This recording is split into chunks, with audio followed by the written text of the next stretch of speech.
ಹಿಂದೂ ಪತ್ರಿಕೆ ಕ್ಲೈಮ್ ಮಾಡಿದ್ದಾರೆ ಇಂದಿರಾ ಗಾಂಧಿ ಅವರು ಆ ಹೇಳಿಕೆಯನ್ನು ಎಲ್ಲೂ ಕೊಟ್ಟಿಲ್ಲ, ನಾವೆಲ್ಲೂ ಪಬ್ಲಿಷ್ ಮಾಡಿಲ್ಲ ಅಂತ ಸುಳ್ಳು ಮಾಹಿತಿಗಳು ದಯವಿಟ್ಟು ಬೇಡ. 1991ರಲ್ಲಿ ನರಸಿಂಹರಾವ್ ಅವರ ಸರ್ಕಾರ ಇರುತ್ತೆ ಸರ್. ಅವತ್ತು ಮಧ್ಯಪ್ರಾಚ್ಯ ಯುದ್ಧ ಆಗುತ್ತೆ. ಮಧ್ಯಪ್ರಾಚ್ಯ ಯುದ್ಧಾಗ ಅವತ್ತಿನ ಫಾರಿನ್ ರಿಸರ್ವ್ ಕೇವಲ 15 ದಿವಸಕ್ಕೆ ಖಾಲಿ ಆಗೋಗ್ಬಿಡುತ್ತೆ. ಅವತ್ತು 80 ಟನ್ ಚಿನ್ನವನ್ನ ಬ್ಯಾಂಕ್ ಆಫ್ ಲಂಡನ್ ನಲ್ಲಿ ಅಡ ಇಡ್ತಾರೆ ತೆಗೆದುಕೊಂಡೋಗಿ. ಅವತ್ತು ಇದನ್ನ ಈ ಸತ್ಯವನ್ನು ಯಾರು ಮುಚ್ಚಿಡ್ಲಿಕ್ಕೆ ಆಗೋದಿಲ್ವಲ್ಲ. ಇವತ್ತು 728 ಶತಕೋಟಿ ಡಾಲರ್ ಫಾರಿನ್ ರಿಸರ್ವ್ ಇದೆ. ನಾವು ಒಂದು ವರ್ಷಕ್ಕಾಗುವಷ್ಟು ಫಾರಿನ್ ರಿಸರ್ವ್ ಇಟ್ಕೊಂಡಿದೀವಿ. ಎಲ್ಲಿ ಒಂದಾನೊಂದು ಕಾಲ 15 ದಿವಸಕ್ಕೆ ಫಾರಿನ್ ರಿಸರ್ವ್ ಖಾಲಿ ಆಗ್ಬಿಟ್ಟಿತ್ತು. ಇವತ್ತು ಒಂದು ವರ್ಷಕ್ಕಾಗುವಷ್ಟು ಇಟ್ಕೊಂಡಿದೀವಲ್ಲ. ಅದಕ್ಕೆ ಹೇಳ್ತಾ ಇರ್ತಕ್ಕಂಥದ್ದು ಭಾರತ ಇವತ್ತು ಸದೃಢವಾದ ಕೈಗಳಲ್ಲಿದೆ. ಅದಕ್ಕೋಸ್ಕರನೇ ಇಡೀ ಪ್ರಪಂಚ ಇಷ್ಟು ಸಮಸ್ಯೆನಲ್ಲಿದ್ರು ಸಹ ಕೇವಲ 3% ನಾನು ಕಮ್ಮಿ ಅಂತ ಹೇಳ್ತಾ ಇಲ್ಲ, ಅದು ಜಾಸ್ತಿನೇ. ನನ್ನ ಪ್ರಕಾರ ₹3 ಜಾಸ್ತಿ ಕೊಡ್ತಕ್ಕಂಥ ಜಾಸ್ತಿ ರಾಜ್ಯ ಸರ್ಕಾರಕ್ಕೆ ಆಪ್ಷನ್ ಇದೆ. ಅವ್ರು ಮಾಡಬಹುದು ಅಂತ ನೀವು ಕೇಳ್ಕೊಳ್ತಾ ಇದ್ದೀನಿ. ನಾನು ಅವ್ರಿಗೆ ಆರ್ಡರ್ ಮಾಡ್ತಾ ಇಲ್ಲ, ರಿಕ್ವೆಸ್ಟ್ ಮಾಡ್ಕೊಳ್ತಾ ಇದ್ದೀನಿ ಸಿದ್ದರಾಮಯ್ಯ ಸರ್ಕಾರಕ್ಕೆ, ದಯಮಾಡಿ ನೀವು ಒಂದು ₹5 ಕಡಿಮೆ ಮಾಡಿ. ಜನರ ಮೇಲೆ ಇರ್ತಕ್ಕಂಥ ಹೊರೆ ಕಡಿಮೆ ಆಗುತ್ತಲ್ಲ. ಸುಮಾ ಮೇಡಮ್, ನೀವು ಹೇಳಿ, ಈಗ ರೇಟ್ ಇನ್ನೂ ಜಾಸ್ತಿ ಆಗತ್ತಂತೆ ಅನ್ನುವಂಥದ್ದು ಈಗಲೇ ಆಲ್ರೆಡಿ ಜನಕ್ಕೆ ಪ್ಯಾನಿಕ್ ಸ್ಟಾರ್ಟ್ ಆಗಿದೆ. ಬಿಕಾಸ್ ಆಯಿಲ್ ಎಲ್ಲ ರೇಟ್, ಈಗ ಅಡುಗೆ ಎಣ್ಣೆ ಎಲ್ಲ ರೇಟ್ ಎಷ್ಟಾಗಿದೆ, ₹150 ಇದ್ದು ₹170, ₹180, ಅದು 200 ಆಗುತ್ತೆ ಅನ್ನೋ ಗೊತ್ತಿಲ್ಲ ಮುಂದಿನ ದಿನಗಳಲ್ಲಿ. ಹೆಂಗೆ ಅನ್ಸುತ್ತೆ ಸರ್? ನಾನು ಅದಕ್ಕಿಂತ ಮುಂಚೆ ಸರ್ ಹೇಳಿದ್ದಕ್ಕೆ ನಾನು ಕ್ಲಾರಿಫೈ ಮಾಡ್ತೀನಿ. ಗೃಹಲಕ್ಷ್ಮಿದು ಮತ್ತೆ ಬೇರೆ ಭಾಗ್ಯಗಳದು ಸರ್ ವಿತೌಟ್ ಎನಿ ಎವಿಡೆನ್ಸ್ ನಾನು ಮಾತಾಡಲ್ಲ. ಗೃಹಲಕ್ಷ್ಮಿದು ಬಡವ್ರಿಗೆ ಹೋಗ್ತಾ ಇದೆ ಅಂತಿರಲ್ಲ, ನಾನೇ ಬೇಕಾದ್ರೆ ತೋರಿಸ್ತೀನಿ. ಲಕ್ಷ ಬಾಡಿಗೆ ಬರ್ತಾ ಇರೋರಿಗೆ ಒಂದೇ ಹೆಂಗ್ಸಿಗೆ 2 ಸತಿ ಬರುತ್ತೆ. ಆ ತರ ಎಷ್ಟು ಜನ ತೋರಿಸ್ತೀನಿ ನಾನು. ಸರ್ ಸರ್ಕಾರ ಮುಂದೆ ತಂದಿಡಿ, ನೀವು ದೊಡ್ಡ ಅಲಿಗೇಷನ್ ಮಾಡ್ತಾ ಇದ್ರೆ ನಾವು ನಿಮ್ಮ ಮೇಲೆ ಬಹಳ ಗೌರವ ಇಟ್ಟು ನೀವು ಮಾಡಿರೋ ಅಲಿಗೇಷನ್ ಅನ್ನು ಸ್ವೀಕಾರ ಮಾಡ್ತಾ ಆ ರೀತಿ ಡಬಲ್ ಹಣವನ್ನು ತೆಗೆದುಕೊಳ್ಳುವಂಥದ್ದು ಕ್ರೈಮು. ಆ ಸತ್ಯಾಂಶದ ದಾಖಲೆಯನ್ನ ನನಗೆ ಕೊಡಿ, ನಾನೇ ಸಚಿವರಿಗೂ ಕೊಡ್ತೀನಿ. ಗೊತ್ತಿರೋ ಪರ್ಸೆಂಟೇಜ್ ಸ್ವಲ್ಪ ಆ ತರ ಇನ್ನೆಷ್ಟು ಜನ ಇರ್ತಾರೆ. ಮತ್ತೆ ಓಲ್ಡ್ ಏಜ್ ಪೆನ್ಷನ್ ತಗೊಳ್ತಾರೆ. ಸತ್ತೋಗಿರ್ತಕ್ಕಂಥವ್ರಿಗೆ ಗೃಹಲಕ್ಷ್ಮಿ ಹಣ ಸುಮಾರು 250 ಕೋಟಿ ಹಣ ಹೋಗಿರ್ತಕ್ಕಂಥದ್ದು ದೊಡ್ಡ ಮೀಡಿಯಾಗಳಲ್ಲೇ ಬಂತು. ಅದು ದೊಡ್ಡ ಒಂದು ದೊಡ್ಡ ಭ್ರಷ್ಟಾಚಾರನೇ ಇರ್ಬೋದು. ಅದು ಸತ್ತೋಗಿರೋ ಅಕೌಂಟ್ ಹೋಗಿದ್ದು ಬ್ಯಾಂಕ್ನವ್ರು ವಾಪಸ್ ಕೊಡಲ್ಲ ಅಂತ ಹೇಳ್ತಾ ಇದ್ರು, ತಿರ್ಗಿ ಅವ್ರು ಕೊಡಿ ಅಂತ ಕೇಳ್ಕೊಂತ ಇದ್ರು. ಈ ರೀತಿ ಇದೆ. ನಾವು ಲೂಸ್ ಫೋಲ್ಸ್ ಗಳಿದೆ, ನಾವು ಇಲ್ಲ ಅಂತ ಹೇಳೋದು ಬೇಡ. ಇವನ್ ಓಲ್ಡ್ ಏಜ್ ಪೆನ್ಷನ್ ಹೆಂಗ್ ತಗೊಳ್ತಾ ಇದಾರೆ ಅಂದ್ರೆ, ಓಲ್ಡ್ ಏಜ್ ಪೆನ್ಷನ್ಗೂ ಒಂದ್ ಮರ್ಯಾದೆ ಇಲ್ಲ. 60 ವರ್ಷ ಆದವ್ರು ಸೀನಿಯರ್ ಸಿಟಿಸನ್ ಕಾರ್ಡ್ ಮಾಡಿಸ್ಕೊಂಡು ತಗೊಳ್ಳೋ ಅಂತವ್ರು 5,000 6,000 ಕೊಟ್ಟರೆ 50 ವರ್ಷದವರೆಗೂ ಬರ್ತಾ ಇದೆ. ಸೊ ಇಲ್ಲಿ ಒಂದು ಮಾನಿಟರೈಸೇಷನ್, ವೆರಿಫಿಕೇಶನ್, BGV ಏನು ಇಲ್ಲದೆ ಇರುವಂತದ್ದು ನಾವೇನು ಮಾಡ್ತಾ ಇದ್ದೀವಿ. ಬಡವರು ಸೇರ್ತಾ ಇದೆ ಅಂದ್ರೆ ಎಲ್ಲಿ ಸರ್ ಸೇರ್ತಾ ಇದೆ? ಅದು ಮಿಸ್ಯೂಸ್ ಆಗ್ತಾ ಇದೆ ಅಂತ ಅವರು ಹೇಳ್ತಾರೆ. ವಿತೌಟ್ ಎನಿ ಎವಿಡೆನ್ಸ್ ನೀವು ಮಾತಾಡ್ತಾ ಇದ್ದೀರಾ. I am not speaking. ನೀವು ಹೇಳ್ತಾ ಇದ್ದೀರಾ ಯಾರು 50 ವರ್ಷಕ್ಕೆ ತಗೊಂಡಿದ್ದಾರೆ ಕೊಡಿ ಎವಿಡೆನ್ಸ್. ನಾನು ಇಲ್ಲ ಕೇಳ್ತಾ ಇದ್ದೀನಿ ಮೇಡಮ್, ಯಾರು ಡಬಲ್ ತಗೊಂಡಿದ್ದಾರೆ ಲಕ್ಷ ದುಡಿಯೋರು ಸುಮ್ಮನೆ ಟಿವಿಲಿ ಹೇಳೋದಲ್ಲ madam. You bring me records. I go to Lakshmi Hebbalkar madam ಅವರು ಪರಿಚಯ ಇದ್ದಾರೆ. ಇದು ನೀವು ಅಲಿಗೇಷನ್ ಅಲ್ಲ, ನೀವು ಗೊತ್ತು ಅಂದ್ರೆ ಅವ್ರು ಯಾರೋ ತಗೊಂಡಿದ್ದಾರೆ ಅಂದ್ರೆ ಅದು ಬಿಗ್ಗೆಸ್ಟ್ ಕ್ರೈಮ್. ನೀವು ಸತ್ಯವಾದ ಧ್ವನಿಯನ್ನ ಎತ್ತಿದಿರಿ ಅಂತಂದ್ರೆ ದಾಖಲಾತಿ ಕೊಡಿ. ನಿಮಗೆ ಲಕ್ಷ್ಮೀ ಹೆಬ್ಬಾಳ್ಕರ್ ಎಷ್ಟು ಗೊತ್ತೋ ನನಗೂ ಅಷ್ಟೇ ಗೊತ್ತು. ನಾನು ಮಾತಾಡಿದ್ದೀನಿ ಅವ್ರ ಜೊತೆ. ಅದನ್ನ ಈ ಬ್ಯಾಂಗ್ಳೂರಲ್ಲಿ ಕಾಲ್ ಗ್ಯಾರಂಟಿ ಸ್ಕೀಮ್ಸ್ ನ ನೋಡ್ಕೊಳ್ತಾ ಇರೋ ಪ್ರೆಸಿಡೆಂಟ್ ಜೊತೆನೂ ಮಾತಾಡಿದ್ದೀನಿ. ಅವ್ರು ಏನ್ ಮಾಡೋದು ವಿ ಡೋಂಟ್ ಹ್ಯಾವ್. ನಾವು ಇನ್ ಮುಂದೆ ನೋಡ್ತೀವಿ. ಇದಕ್ಕೆ ಒಂದು ಯೋಚನೆ ಮಾಡೋಣ. 3 ವರ್ಷ ಆಯ್ತು. ಒಂದು ಯೋಜನೆ ಅಥವಾ ಒಂದು ಅಂತ ಬಂದಂತ ಸಂದರ್ಭದಲ್ಲಿ ಎಲ್ಲೋ 1% 2% ಈ ತರ ಆಗಬಹುದು sir. It's not 1%, sir. It's A major percentage. ಈಗ ಈ ಯಾರು ಈ ಓಲ್ಡ್ ಏಜ್ ಪೆನ್ಷನ್ ತೆಗೆದುಕೊಳ್ತಾ ಇದ್ದಾರಲ್ಲ, ಅವ್ರು ತುಂಬ ಜನ ಆ ರೀತಿ ಮಾಡ್ತಿದ್ದಾರೆ. ಅವರು ಡಾಕ್ಯುಮೆಂಟ್ಸ್ಗಳನ್ನು ಫೇಕ್ ಅನ್ನು ರೆಡಿ ಮಾಡ್ಕೊಳ್ತಕ್ಕಂಥದ್ದು, ಆಧಾರ್ ಕಾರ್ಡ್ಗಳನ್ನು ಹಿಂದಕ್ಕೆ ಹಾಕ್ತಕ್ಕಂಥ, ಅದು ಸಿಸ್ಟಮ್ನ ಫೇಲ್ಯೂರ್, ನಾನು ಸರ್ಕಾರದ ಫೇಲ್ಯೂರ್ ಅಂತ ಹೇಳೋದಿಲ್ಲ. ಅಲ್ಲಿರ್ತಕ್ಕಂಥ ಕೆಲವು ಅಧಿಕಾರಿಗಳು, ತಹಶೀಲ್ದಾರ್ಗಳು ಅವ್ರು ಮಾಡ್ತಕ್ಕಂಥ ಕೆಲಸಕ್ಕೆ ಸಿಸ್ಟಮ್ ಫೇಲ್ಯೂರ್. ಸೇರ್ಲಿ ರೈತರಿಗೆ ಕರೆಂಟು ಒಂದಿಷ್ಟು 40 ವರ್ಷ ಓಲ್ಡ್ ಏಜ್ ಪೆನ್ಷನ್ ತೆಗೆದುಕೊಳ್ಳೋರು ಇದ್ದಾರೆ. ಈ ಕಂಪ್ಲೇಂಟ್ ಮಾಡಿದ್ರೆ ಆಕ್ಷನ್ ಆಗುತ್ತೆ. ಬಟ್ ಆದ್ರೆ ಅದು ತಪ್ಪು ನಡೀತಾ ಇದೆ. ಸಿಸ್ಟಮ್, ಈ ಸಿಸ್ಟಮ್ ಬದಲಾವಣೆ ಹಳ್ಳಿ ಹೆಂಗಸರಿಗೆ ಕೊಡಿ ಕಾಸು, ಗಾರ್ಮೆಂಟ್ಗೆ ಸರ್ ಕ್ಲೀನ್ ಆಗಿ ಡ್ರೆಸ್ ಮಾಡ್ಕೊಂಡು ಪಾಟ್ಲಾಗ್ಗೆ ಅಂತ ಫ್ರೀ ಬಸ್ ಯೂಸ್ ಮಾಡ್ತಾರೆ.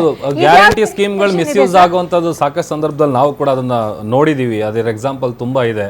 ಓಡಾಡೋದಾಗಿರ್ಬೋದು, ಕನ್ನಡಿ ಮುಂದೆ ಕಾಣ್ತಾ ಇರೋಷ್ಟು ಟ್ರಾನ್ಸ್ಪರೆಂಟ್ ಆಗಿ ನಡೀತಾ ಇರೋದಕ್ಕೆ ಇಂದ ಸಾಕ್ಷಿ ಏನ್ ಬೇಕು ಸರ್?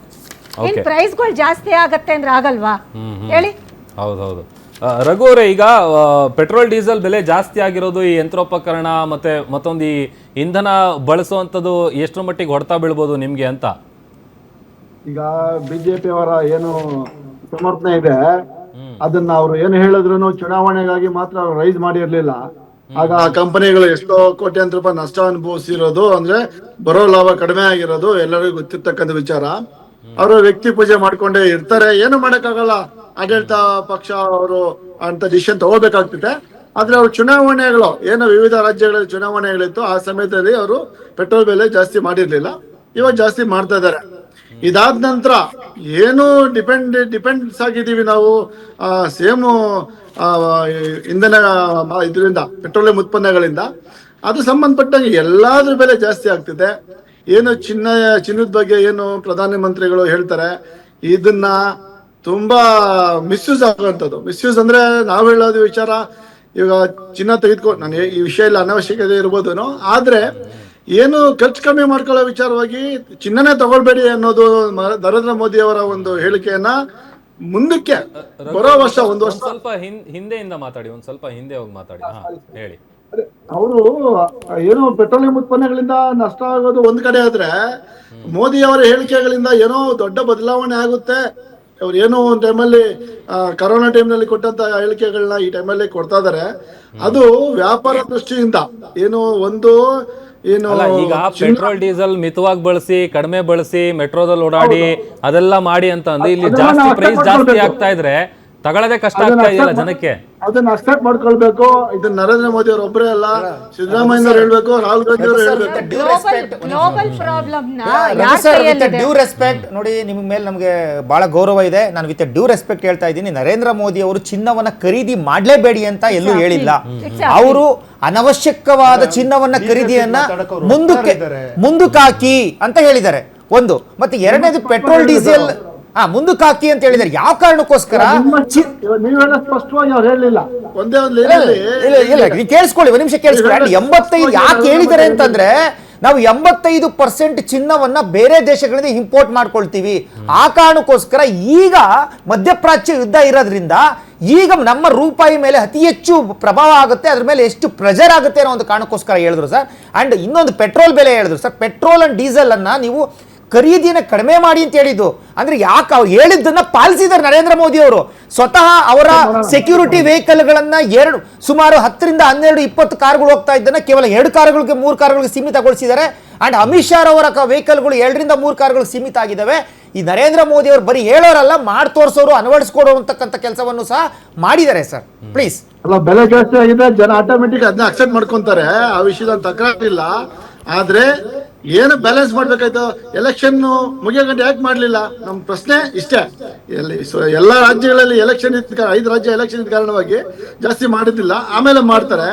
ನಾನು ಹೇಳೋದು ಅವ್ರ ಹೇಳಿಕೆಗಳಿಂದ ತುಂಬಾ ಸಣ್ಣ ಪುಟ್ಟ ವ್ಯಾಪಾರಸ್ಥರಿಗೆ, ಸಣ್ಣ ಪುಟ್ಟ ಚಿನ್ನ ತೆಗೆದುಕೊಳ್ಳುವಂತವ್ರಿಗೆ ತೊಂದರೆ ಅಂತ ಆಗುತ್ತೆ ಅನ್ನೋದು ನಮ್ಮ ಒಂದು ಅಭಿಪ್ರಾಯ. ಇನ್ನೊಂದು ನೀವು ಹೇಳಿರ್ತಕ್ಕಂಥದ್ದು ಎಲೆಕ್ಷನ್ ಟೈಮ್ ನಲ್ಲಿ ಯಾಕೆ ಜಾಸ್ತಿ ಮಾಡ್ಲಿಲ್ಲ ಅಂತಕ್ಕಂಥದ್ದು. ನೋಡಿ ಸರ್, ಯುದ್ಧ ಅಂತಕ್ಕಂಥದ್ದು ಅದು ಅನಿಶ್ಚಿತತೆ. ಈಗ ಯುದ್ಧ ಪ್ರಾರಂಭ ಆಯಿತು, ಮಾರ್ಚಲ್ಲಿ ಪ್ರಾರಂಭ ಆಯಿತು, I think March end close ಆಗ್ಬೋದು ಅಂತ ಅನ್ಕೊಂಡು ಏಪ್ರಿಲ್ 15 ಅವರು ಹುಚ್ಚಾಟ ಡೊನಾಲ್ಡ್ ಟ್ರಂಪ್ ಯಾವಾಗ ಕ್ಲೋಸ್ ಆಗುತ್ತೋ ಅಂತ ಗೊತ್ತಿಲ್ಲ ಹೇಳ್ತಾ ಇದ್ದಾರೆ. ಅದನ್ನ ಸ್ವತಃ ನರೇಂದ್ರ ಮೋದಿ ಅವರು ಆಯಿಲ್ ಕಂಪನಿಗಳಿಗೆ ರಿಕ್ವೆಸ್ಟ್ ಮಾಡ್ಕೊಂಡ್ರು, ಸ್ವಲ್ಪ ದಿವಸ ನೀವು ಆಯಿಲ್ ಬೆಲೆಗಳನ್ನು ಜಾಸ್ತಿ ಮಾಡೋದನ್ನ ಮುಂದೂಡಿ ಅಂತೇಳಿ. ಸೊ ಆದ್ರೆ ಈಗ ಯುದ್ಧ ನಿಲ್ಲೋ ತರ ಕಾಣ್ತಾ ಇಲ್ಲ. ಇದು ಯಾವಾಗ ನಿಲ್ಲುತ್ತೋ ಗೊತ್ತಿಲ್ಲ. ಸ್ವತಃ ಈಗ ಅವರು 8,000, 10,000, 20,000 ಕೋಟಿ ಲಾಸ್ ಆಗಿದ್ರು ಸಹ ಅವರು ಅದನ್ನ ಆ ನಷ್ಟವನ್ನ ಭರಿಸ್ಕೊಂಡು ಸುಮ್ಮನೆ ಇದ್ರು. ಈಗ ಅದನ್ನ ಮುಂದಕ್ಕೆ ಹಾಕ್ತಕ್ಕಂತ ಒಂದು ಪರಿಸ್ಥಿತಿ ಅವ್ರು ಇಲ್ಲ ಅಂತ ಅನ್ಸುತ್ತೆ. ಅದರಿಂದ ಪೈಸೆ ಜಾಸ್ತಿ ಮಾಡಿ. ದಿಲೀಪ್ ಏನ್ ಗೊತ್ತಾ, ಈಗ ದಿಲೀಪ್ ಏನ್ ಗೊತ್ತಾ